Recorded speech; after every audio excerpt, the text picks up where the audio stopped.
Hi hello welcome to the Javi tech channel. నేను మీ రాజేష్ని.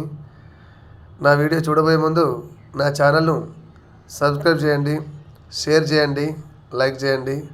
మన హైందవ సంస్కృతిలో వృక్షాలను కూడా దేవుళ్ళుగా పూజించేటువంటి సంస్కృతి.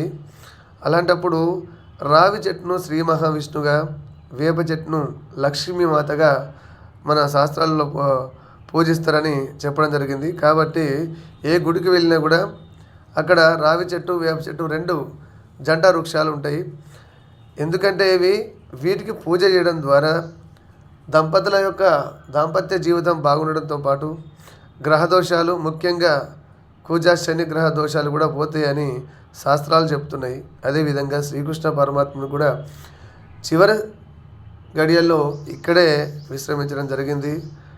బుద్ధుడు కూడా జ్ఞానోదయం పొందినటువంటి ఈ చెట్టు కిందనే గౌతమ బుద్ధుడు జ్ఞానోదయాన్ని పొందడం జరిగింది.